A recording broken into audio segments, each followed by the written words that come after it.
ఈ షార్ట్ ఫిల్మ్లోని పాత్రలు కేవలం కల్పితం, ఎవరినీ ఉద్దేశించినవి కావు. నేటి యువత ఆండ్రాయిడ్ మొబైల్స్ కు బానిసై ఉడుకు రక్తంతో తమ ఊపిరి తీసుకుంటూ తల్లిదండ్రుల మనోభావాలు పరోక్షంగా దెబ్బతీస్తూ ప్రత్యక్షంగా వారి మనస్సును క్షోభకు గురిచేస్తున్న సందర్భంలో తల్లిదండ్రుల బాధ్యత మరియు రెండవ రాకడ సందర్భంగా విశ్వసులను ఆధ్యాత్మికంగా చైతన్యపరచడానికి ఈ ఫిల్మ్ నిర్మించబడినది.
అందరికీ ప్రైజ్లా.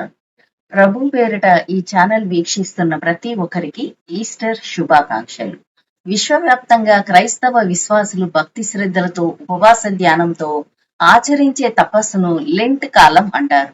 లెంట్ అనే లాటిన్ మాటకు చిగురించటం అని అర్థం. ఇది బుధవారముతో ప్రారంభమవుతుంది. అందుచేత భస్మ బుధవారము లేదా విభూది బుధవారము అని కూడా అంటారు. లెంట్ మొత్తం 40 రోజులు. లాటిన్ భాషలో దీన్ని క్వాడ్రగీసిమా అనే భాషకు 40 అని అర్థం. బైబిల్లో 40 దినాలు ఈ ఉపవాసానికి ఉదాహరణగా మోషే 40 దినాలు ఉపవసించి ప్రార్థన చేశాడు. నోవాహు జలప్రలయము 40 దినాలు జరిగింది. ఇజ్రాయేలీలు ఐగుప్తు నుండి కానానుకు 40 సంవత్సరాలు ప్రయాణం చేశారు. యేసు పరిచర్యకు ఉపక్రమించే ముందు 40 దినాలు ఉపవాసం చేసి ప్రార్థించాడు. అందువలన ప్రపంచవ్యాప్తంగా ప్రార్థన ఉపవాస ధ్యానాలు 40 రోజులు భక్తి శ్రద్ధలతో నిష్టగా ఒంటిపూట సాత్విక ఆహారం తీసుకొని నియమ నిబద్ధతతో జీవితం గడుపుతూ ఆచరిస్తారు. లెంట్ కాలం అంతా దేవాలయాల్లో 40 అంశాలపై ధ్యానం చేస్తూ ప్రార్థనలు జరుగుతాయి. భస్మ బుధవారం నుంచి శుభ శుక్రవారం వరకు వచ్చే 40 దినాలు శ్రమకాలంగా పరిగణించి ప్రక్షాళన కోసం పవిత్రపరుచుకునే సాంప్రదాయాన్ని ప్రపంచవ్యాప్తంగా క్రైస్తవ సమాజం ఆచరిస్తుంది. శుభ శుక్రవారం అనంతరం వచ్చే శనివారాన్ని లాజరస్ సాటర్డే అంటారు. దీన్నే నిశ్శబ్ద శనివారం అని కూడా పిలుస్తారు. అనంతరం పునర్జీవితుడైన తిరిగి లేచిన ఆదివారమును ఈస్టర్ ఆదివారంగా జరిగే ప్రార్థనలతో లెంట్ కాలం పూర్తవుతుంది. ఈ ఛానల్ వీక్షిస్తున్న పేరెంట్స్ మరి మీ పిల్లల విషయంలో సామాజిక బాధ్యత వహిస్తారా, లేక రాబోయే రెండవ రాకడ సందర్భంగా ఆధ్యాత్మిక బాధ్యతను విలువనిస్తారా? మీరే ఆలోచించుకోనండి. ప్రైజ్.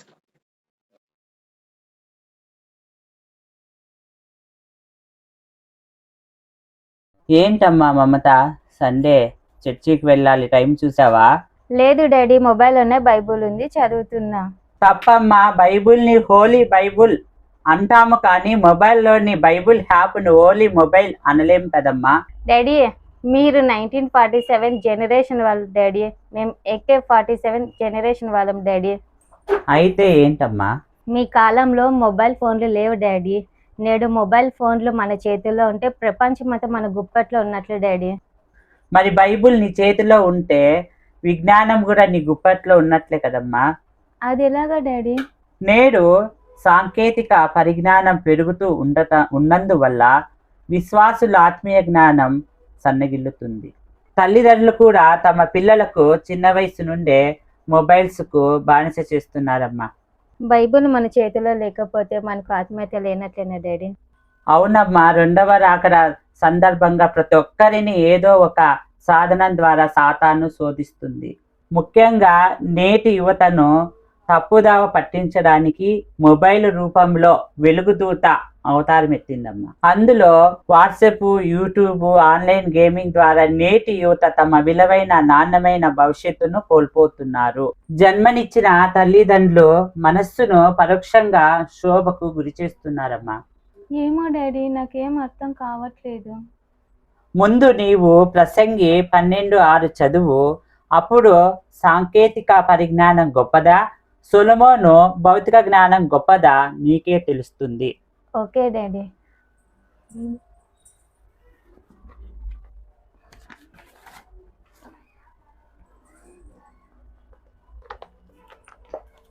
Okay daddy. ప్రసంగి 12:6 చదువుతుంది. వెండి తాడు విడిపోవును, బంగారు గిన్నె పగిలిపోవును, దారి యొద్ద కుండె పగిలిపోవును, బావి యొద్ద చక్రము పడిపోవును. దీనిని బట్టి నీకు ఏమి అర్థమైంది మమత? నాకేం అర్థం కావట్లేదు డాడీ. వెండి తాడు అంటే వెన్నెపూస, బంగారు గిన్నె అంటే మెదుడు, దారము కుండ అంటే ఊపిరితిత్తులు, చక్రము అంటే గుండె శరీర శాస్త్రములోని మర్మాలను ఎంతో సులభంగా చెప్పగలిగేవాడే సొలొమోను. ఆధునిక వైద్య శాస్త్రం ఇంకా వెలుగులోనికి రాకముందే ఎప్పుడో ఈ జ్ఞానమంతా దేవుడు సొలొమోనుకి ఇచ్చారమ్మా.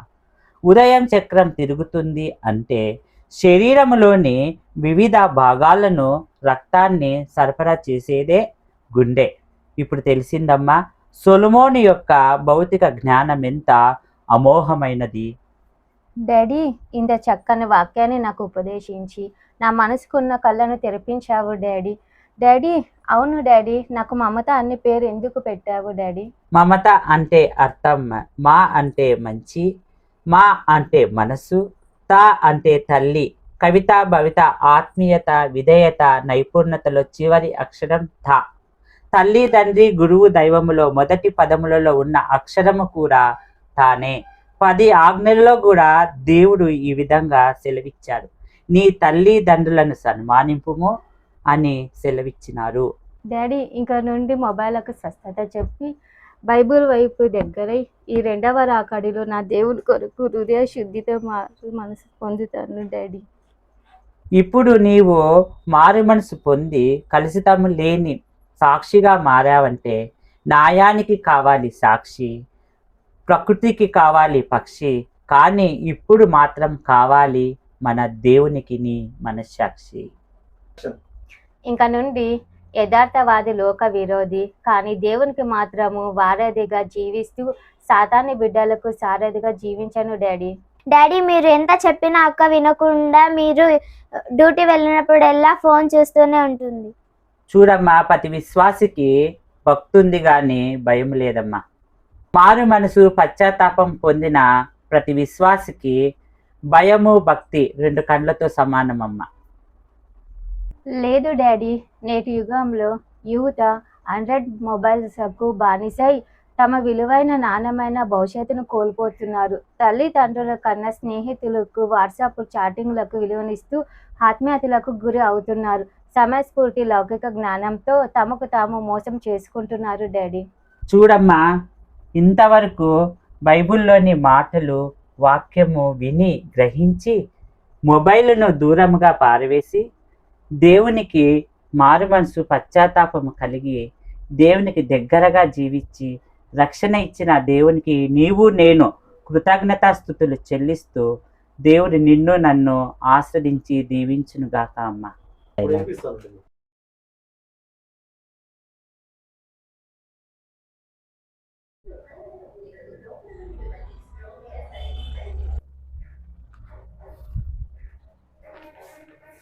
ఏ రాబి, ఈరోజు సండే కదా, సండే స్కూల్ వెళ్ళకోకుండా టీవీలో సినిమాలు చూస్తా ఉన్నావా? డాడీ, నేను సండే స్కూల్కి వెళ్ళాలంటే మీకు 2 క్వశ్చన్లు ఇస్తాను. మీరు కరెక్ట్గా సమాధానాలు చెప్తే నేను సండే స్కూల్కి వెళ్తాను. సరే అడుగు. ఎల్లప్పుడూ సంతోషంగా ఉండేది ఎవరు?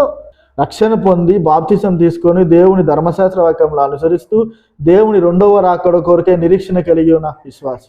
ఫ్రిడ్జ్ లో పెట్టిన వేడిగా ఉండేది ఏది డాడీ? తెలియదురా అభి. డాడీ గరం మసాలా.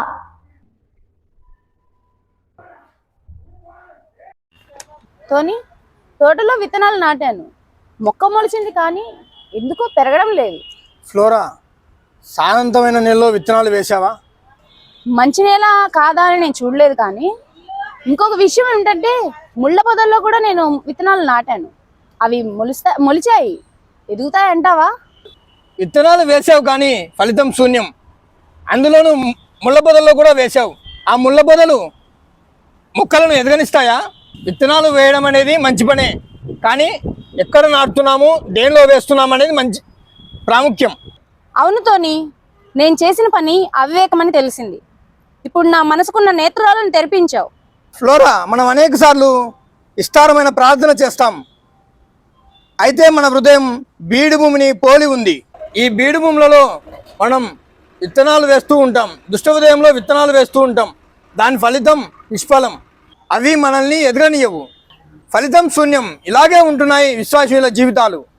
ఈ విషయమై ఇర్మియా గ్రంథంలో 4వ అధ్యాయం 3వ వచనంలో దేవుడు ఈ విధంగా సెలవిస్తున్నాడు: ముళ్ళ పొదల్లో విత్తనాలు చల్లక మీ బీడు భూమిని దున్నుడి. మనసు అనే పొలంలో నాణ్యమైన విలువైన ప్రార్థన అనే విత్తనాలు నాటితే దేవుడు కూడా మన మనస్సును కాపాడుతూ తన బిడ్డలను క్రిమికీటకాల నుండి కాపాడుతారని చక్కగా వివరించారు తోని. కానీ నేడు ఎరువు లేకుండా ఏ పంట పండదు. కానీ ప్రతి విశ్వాసి వారి మనసు అనే పొలమును హృదయ శుద్ధితో ఆత్మానుసారంగా ధర్మశాస్త్రంకు ధర్మంగా జీవిస్తూ ముందుకెళ్తే వారి పంట కోతకాలపు పంటగా పండుతూ సాతాను నుండి ఏ తంట లేకుండా జీవిస్తారు. స్వచ్ఛమైన రక్షణ పొందిన విశ్వాసి మనస్సు అనే పొలంకు ఎరువు, మన జీవం గల తండ్రి గురువు.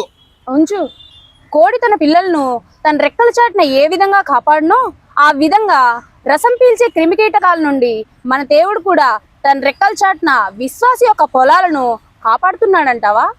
ఆశయం లేని జీవితం, విశ్వాసం లేని మనసు, పట్టుదల లేని హృదయ శుద్ధి ఇవన్నీ కలిగి ఉన్నవాడు దేవుని బిడ్డగా గుర్తించబడు. ఈ రెండు విషయాలు మన జీవితాన్నే మార్చేయగలవు. ఒకటి చేయగలననే ఆత్మవిశ్వాసం, రెండోది చేయలేననే అపనమ్మకం.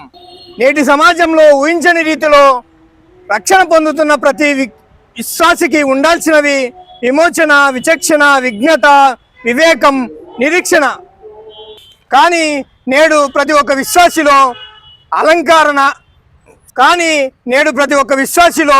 వేషధారణ ఒక అలంకారంగా కరోనా వలె వ్యాప్తి చెందుతూ ఉంది. ఈ వేషధారణతో నివసించే ప్రతి ఒక్క విశ్వాసి దేవుని రాకడ కోసం నిరీక్షించగలరా? ఇంతవరకు మీరు మనస్సు అనే పొలం గురించి బైబిల్లోని ప్రవచనాలను ఎంతో చక్కగా వివరించారు. ఇప్పుడు విశ్వాసి అంటే నిర్వచనం చెప్పగలరా? విశ్వాసి అంటే వి అంటే వివేకం, స్వ అంటే శ్వాస, సి అంటే శిలువ. వివేకంతో కూడిన శ్వాసను పీలుస్తూ శిలువలో కలుషం లేని మనసుతో దేవుని ప్రతిమను కళ్ళతో కాకుండా 10 ఆజ్ఞలను పాటిస్తూ భయంతో కూడిన భక్తితో రక్షణ పొందిన మనసుతో చూసేవాడే నిజమైన విశ్వాసి. సింపుల్గా చెప్పాలంటే the believer whose hearts does not contain pollution, our God can give a solution without any revolution. Such type of believers mind never becomes blind. Also there is no deviation in their travel. Tony, నీ marriage proposal గురించి రేపు పాస్టరమ్మ Mary గారి దగ్గరికి వెళ్ళి మాట్లాడు. అమ్మాయి వారి తరపు వారి అభిప్రాయము కూడా కనుక్కో. Praise Lord madam. Praise Lord. కూర్చోండి. నా పేరు టోనీ, మా నాన్నగారి పేరు ధోని. మీ అమ్మగారి పేరు సోని. అలా ఎలా చెప్పారు మేడం?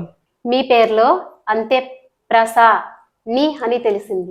మీరు పంపిన బయోడేటాలో మీ జాబ్ గురించి, మీ నెల జీతం గురించి తెలియలేదు. నేను జియో సిమ్ మేనేజర్. మా షాప్ కుకట్పల్లి దగ్గర ఉందండి. మా దగ్గర 10 మంది ఎంప్లాయీస్ జాబ్ చేస్తుంటారు. నాకు నెలకి 60,000 జీతం. అంతా ఖర్చులు పోను 40,000 మిగులుతుంది. మా అమ్మ నాన్న రిటైర్డ్ టీచర్స్. టోనీ, మీరు ఏ చర్చికి వెళ్తారు? Baptist church madam. జియో సిమ్లు కాక మీరు వేరే సిమ్లు షేర్ చేస్తారా? లేదు మేడం, నేను జియో సిమ్ తప్ప వేరే సిమ్లు సేల్ చేయను. టోనీ, మీకు వేరే సిమ్ల ద్వారా కూడా ఆదాయం వస్తుంది కదా? ఈ జియో సిమ్ పాపులర్ కావడానికి కారణం మనమే. అంటే మనం సృష్టించిన వాడు మన కరుణామయుడు. 10 మందిలో 5 మన దేవుని బిడ్డలు, అందులో 4 మన జియో సిమ్ వాడేవాళ్ళే. జియో సిమ్లో జే అనగా జీజస్, ఐ అనగా ఇల్యూమినేషన్ అంటే జ్ఞానము జ్యోతి, ఓ అనగా ఓమ్నిపోటెంట్ అనగా సర్వశక్తి గల. దీనికి అర్థం సృష్టికి జీజస్ సర్వశక్తి గల జ్యోతి. జీజస్లో మొదటి అక్షరం జే, జియో సిమ్లో కూడా మొదటి అక్షరం జే. మీరు చాలా తెలివైన వారు టోనీ గారు. డోర్తీ, డోర్తీ, డోర్తీ.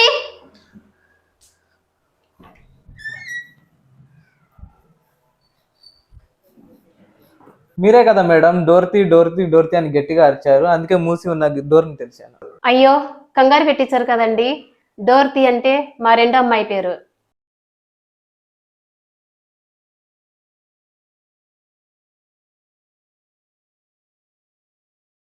Praise Lord madam. Praise Lord madam. ఏం లేదు మేడం, మీరు స్థాపించిన ఇంజనీరింగ్ కాలేజీలో మీ స్టాఫ్ బోధించే పాఠాల ద్వారా చక్కని ఉత్తీర్ణత వస్తుంది.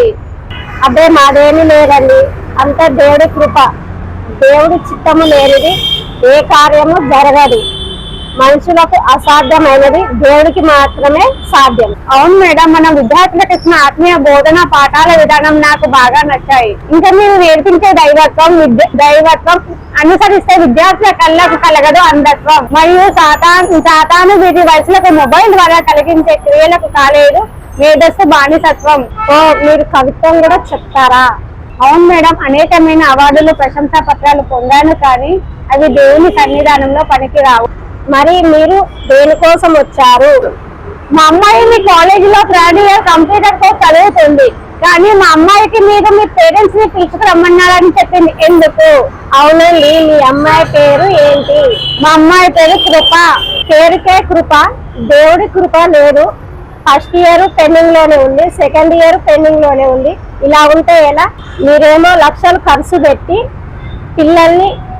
పిల్లలు ఉద్ధరిస్తారని కోసం కాకుండా సమాజం కోసం చదివిస్తున్నారు. చివరికి యూత్ వారి విలువైన భవిష్యత్తును స్మార్ట్ ఫోన్ల ద్వారా బలహీనతలకు బానిస అవుతున్నారు. మరియు ఉడుకు రక్తంతో ఊపిరి తీసుకుంటూ పేరెంట్స్ మనోభావాలను దెబ్బతీస్తున్నారు. నమ్మకంతో వారి భవిష్యత్తు మీద ఆశలు పెట్టుకొని ఉన్న ఒక ఎకరాను తాకట్టు పెట్టి చదివిస్తున్నాం మేడం. నమ్మకం కాదండి, నేటి యువత వారి ఉన్నత చదువుల కోసం ఇతర ప్రాంతాలకు వెళ్తూ ఆండ్రాయిడ్ మొబైల్ ద్వారా పేరెంట్స్ ఆశయాలను అమ్మకం చేస్తున్నారు. లేదండి, మా పిల్లలు బాప్తిస్మం తీసుకున్నారు. భక్తి భయం అనే రక్షణ పొంది బాప్తిస్మం తీసుకొని దేవుని బిడ్డలకు 2 కళ్ళతో సమానం. వేషధారణ, భక్తి భయం అనేవి రక్షణ పొంది బాప్తిస్మం తీసుకొని దేవుని బిడ్డలకు 2 కళ్ళతో సమానం. భక్తి భయం అనేవి రక్షణ పొంది బాప్తిస్మం తీసుకొని దేవుని బిడ్డలకు 2 కళ్ళు సమానం. వేషధారణ గల భక్తి కలిగి అలంకరణ కూడిన భయం ఉంటే దేవుని అద్భుతం కార్యాలు, భక్తి భయం రక్షణ లేని జీవితాలు కనిపించగలవా? ప్రాథమిక హక్కులు, ప్రాథమిక బాధ్యతలు నిజమైన భారతీయుడికి 2 కళ్ళతో సమానం. ఇది మన భారత రాజ్యాంగంలో చెప్పిన సారాంశం. అవును మేడం, మీరు చెప్పింది 100% కరెక్ట్. మాకు ఆస్తులు లేవు, అంతస్తులు లేవు. నేను ఒక రైతు బిడ్డను మరియు దేవుని బిడ్డను. మీరు మీ వారు రాత్రి 10 గంటలకే నిద్రిస్తామని మీరు చెబుతున్నారు, కానీ మీ అమ్మాయి మాత్రం రాత్రి 11 గంటల వరకు ఫోన్లో మాట్లాడడం మా లేడీ వార్డెన్ గారు చూసి ప్రశ్నిస్తే మా పేరెంట్స్ తో మాట్లాడుతున్నానని చెబుతోంది. పెండింగ్ అంటే సబ్జెక్ట్ పెండింగ్ ఉండేవి కావు. ఇప్పుడు కృప జీవితం స్టేజీకి వచ్చేసింది. మీ అమ్మాయి పేరు కృప అంటే అంటే కృషి, పా అంటే పట్టుదల. కృషితో పట్టుదలతో మీ అమ్మాయి కష్టపడి ఉంటే సబ్జెక్ట్ పెండింగ్ ఉండేవి కావు. ఇప్పుడు కృప జీవితం ఎండింగ్ స్టేజికి వచ్చేసింది. ఈ స్టేజి ఎండింగ్ చేసింది మన కరుణామయుడు. నేటి యువత సెల్ ఫోన్ మాయలో పడి మమ్మల్ని పేరెంట్స్ ని ప్రత్యక్షంగా మోసం చేసుకుంటూ పరోక్షంగా దేవుని కూడా మోసం చేస్తున్నారు. అవును మేడం, సెల్ ఫోన్ ద్వారా జ్ఞానం రాదు, వచ్చేది వినాశనం. యెహోవాయే జ్ఞానం ఇచ్చేవాడు. గత ఏడాది మీ కృప బర్త్డే సందర్భంగా మా కాలేజీలో సంఘ కాపరి ద్వారా మంచి సందేశాన్ని అందించాము. నేటి యువతలో చక్కని పరివర్తన జీవన శైలిలో మార్పు రావాలంటే పేరెంట్స్ కీలక పాత్ర వహించాలని బోధించారు. మీ అమ్మాయి కృప కంప్యూటర్ కోర్సులో ఒరాకిల్ చదువుతుంది, కానీ దేవుడి మిరాకిల్ చూడాలంటే తను రక్షణ కలిగి ఉండాలి. మేము ఎంతవరకు వారి కోసం కాపలా ఉండాలి మేడం? మాకు కొన్ని పనులు ఉంటాయి కదా, మా బాధ్యతను మేము నిర్వర్తించాము. మరి వీరి జీవన శైలిలో మార్పు కోసం పేరెంట్స్ యొక్క తక్షణ కర్తవ్యం ఏంటి? చిత్తశుద్ధితో, దృఢ సంకల్పంతో, కృషితో, పట్టుదలతో దేవుని చిత్తాలు సారంగా జీవిస్తూ 10 నగ్నాలను పాటిస్తూ కుటుంబ ప్రార్థన చేయాలి. ముఖ్యంగా దేవుడితో ఉపవాసం చేస్తూ ప్రార్థన చేస్తుంటే నేటి యువత జీవితాలు వనవాసం కాకుండా కూడా ఉంటాయి. అప్పుడు వీరి జీవితాలు ఒలిన తీగ వలె విస్తరిస్తాయి. నేటి యువతలో ప్రవహిస్తున్న ఉడుకు రక్తం ఆసరాగా తీసుకొని స్నేహితుల రూపంలో కాలక్షేపం, కబుర్లు, సినిమాలు, వాట్సాప్ చాటింగ్స్, ఫేస్బుక్ పరిచయాల ద్వారా అపవాది బహు గొప్పగా వీరి జీవితాలను చీటింగ్ చేస్తున్నది మేడం. మా కృప భవిష్యత్ ఎలా మేడం? మీ కృప మీ కంటిలో కంటి పాప. కృప లాంటి కంటి పాపలు ఈ లోకంలో చాలా మంది ఉన్నారు. సెల్ ఫోన్ ద్వారా ఇంతవరకు పేరెంట్స్ కళ్ళు కప్పి చేసిన పాపాలు మారు మనసుతో, పశ్చాత్తాపంతో, ఏకాంత ప్రార్థనతో దేవుని సన్నిధిలో సంసోనుకు ఇచ్చిన అవకాశము నాకు కూడా ఇవ్వండి ప్రభువా అని కన్నీళ్లతో నలిగిన హృదయంతో క్షమాభిక్ష ప్రసాదించమని దేవుని ప్రాధాయపడుతున్నప్పుడు కోడి తన పిల్లలను తన రెక్కల చాటున పెట్టుకొని ఎలా కాపాడునో తన జీవము గల తండ్రి కూడా మనల్ని ముఖ్యంగా కృప లాంటి తండ్రి తన చాటున పెట్టుకొని కాపాడును.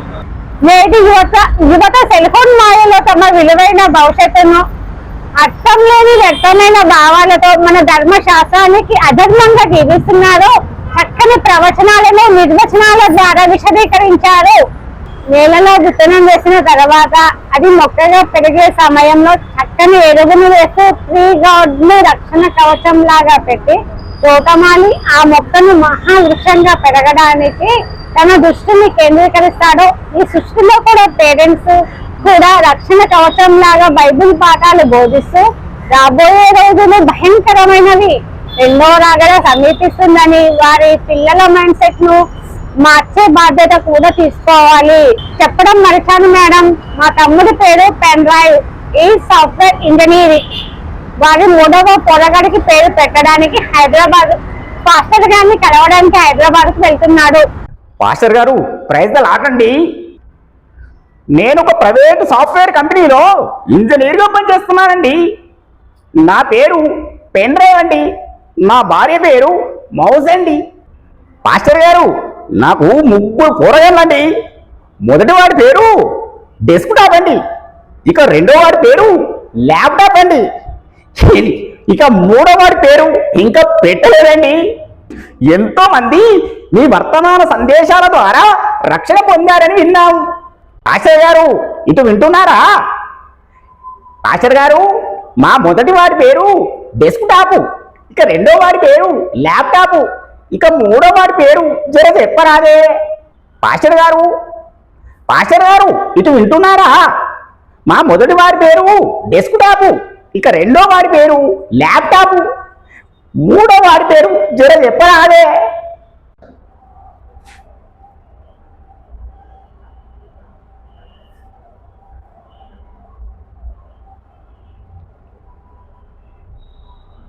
Shut up!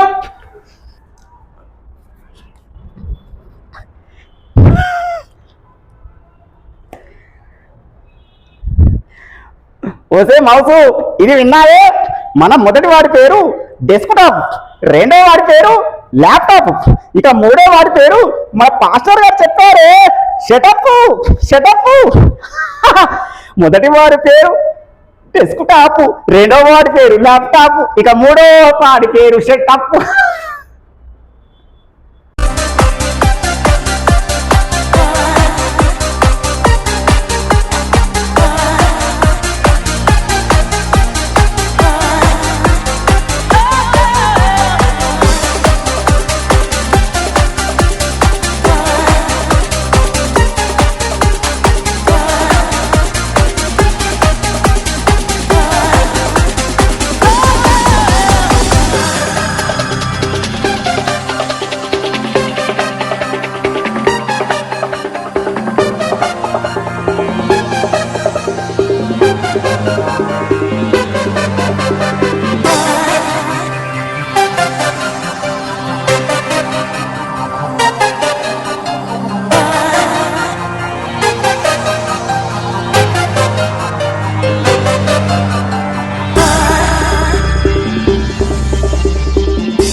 The Adventures of Sri Nagendra Kumar, Principal.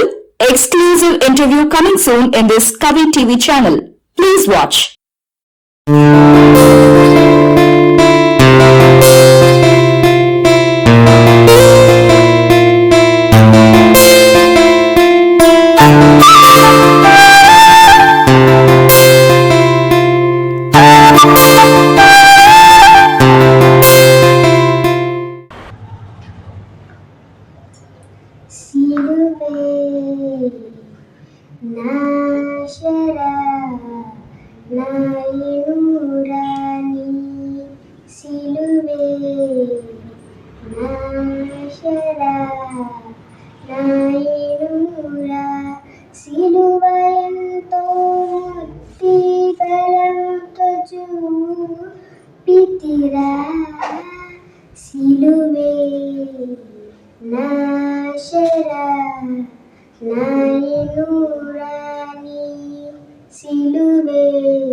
పలికిన పలుకు నాయందు విలువలేని ప్రేమామృతము గోచితిరా సిలువే నాశరా నాయనురాని సిలువే నాశరా నాయనురా. Thank you.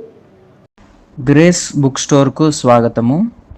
మా వద్ద అన్ని రకముల తెలుగు మరియు ఇంగ్లీష్ బుక్స్ బైబిల్స్ లభించును. అదేవిధంగా మా వద్ద మన క్రిస్టియన్ క్యాలెండర్స్, డైరీస్, అదేవిధంగా సాంగ్ బుక్స్ ప్రింట్ చేయబడును. We provide all types of Christian literatures, Telugu and English and different languages. Books and Bibles are available.